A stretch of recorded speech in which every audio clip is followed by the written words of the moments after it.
ગુજરાતમાં દારૂબંધીના કડક અમલ વચ્ચે ઊંઝા અને લાંઘનજ પોલીસ સ્ટેશન વિસ્તારમાંથી અલગ અલગ દરોડા દરમિયાન જપ્ત કરવામાં આવેલા વિદેશી દારૂ અને બિયરના મોટા જથ્થાનો આજે કોર્ટના આદેશ બાદ જાહેર સ્થળે નાશ કરવામાં આવ્યો છે.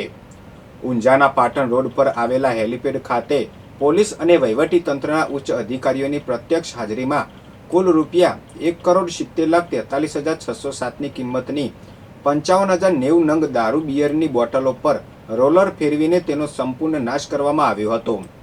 અદાલતના હુકમ અન્વયે કાયદાકીય પંચનામા સાથે હાથ ધરાયેલી આ કડક કામગીરીથી બુટલેગરોમાં ફફડાટ વ્યાપી ગયો છે. મહેસાણા જિલ્લા લોકલ ક્રાઇમ બ્રાન્ચે એક મોટી સફળતા મેળવીને વડનગર પોલીસ સ્ટેશનના આશરે 10 વર્ષ જૂના તેમજ વિસનગર તાલુકાના અનડિટેક્ટ ઘરફોડ ચોરીના ગુનાઓનો ભેદ ઉકેલી નાખ્યો છે.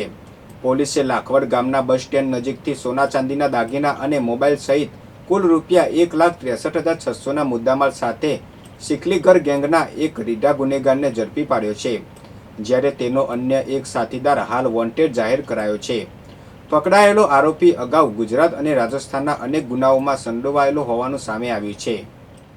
ગણપત યુનિવર્સિટીની BS પોલિટેકનિક કોલેજના મિકેનિકલ એન્જિનિયરિંગના 5મા સેમેસ્ટરના વિદ્યાર્થી તક્ષ પટેલે નેપાળ ખાતે યોજાયેલી ઇન્ડો નેપાળ ઇન્ટરનેશનલ ચેમ્પિયનશિપમાં શાનદાર પ્રદર્શન કર્યું છે.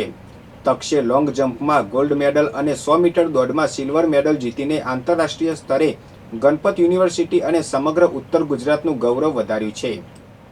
મહેસાણા જિલ્લામાં ગુનેગારો બેફામ બન્યા હોય તેમ કાયદો અને વ્યવસ્થાની સ્થિતિ સંપૂર્ણપણે કથળી થઈ ગઈ છે. જિલ્લામાં છેલ્લા 10 દિવસમાં હત્યાની કાળજુ કંપાવી દે તેવી 6 ઘટનાઓ સામે આવતા કાયદાના ડર પર સવાલો ઊભા થયા છે.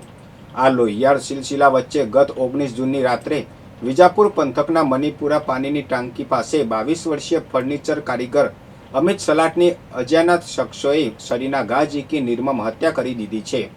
હત્યા બાદ હત્યારાઓએ મૃતકના ભાઈના ફોન પર તારો ભાઈ સૂતો છે, આવીને લઈ જાઓ તેવો ચોંકાવનારો જવાબ આપ્યો હતો.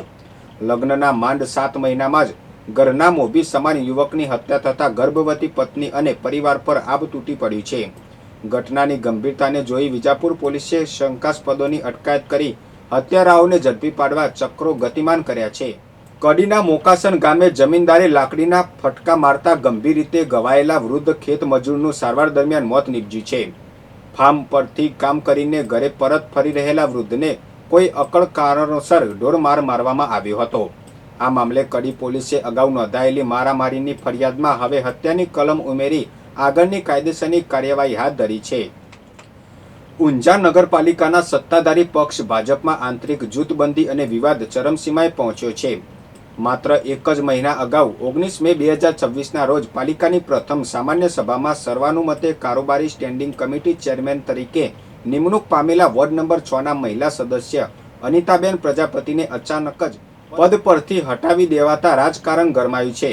18 જૂન 2026ના રોજ મળેલી બેઠકમાં અનિતાબેનની જગ્યાએ અલ્કેશભાઈ પટેલને નવા કારોબારી ચેરમેન જાહેર કરાતા મોટો રાજકીય ઉલટફેર સર્જાયો છે.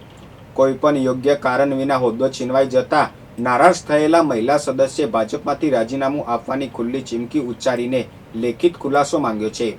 બીજી તરફ આ હાઈ વોલ્ટેજ ડ્રામા વચ્ચે ઊંઝાના ધારાસભ્યે પક્ષનો બચાવ કરતા જણાવ્યું છે કે તમામ વર્ગોને ધ્યાને રાખી સામાજિક સંતુલન જાળવવા માટે જ આ ફેરફાર કરવામાં આવ્યો છે. માત્ર એક મહિનામાં જ સર્જાયેલા આ ઘટનાક્રમે ઊંઝાના સ્થાનિક રાજકારણમાં ભારે ખળભળાટ મચાવી દીધો છે.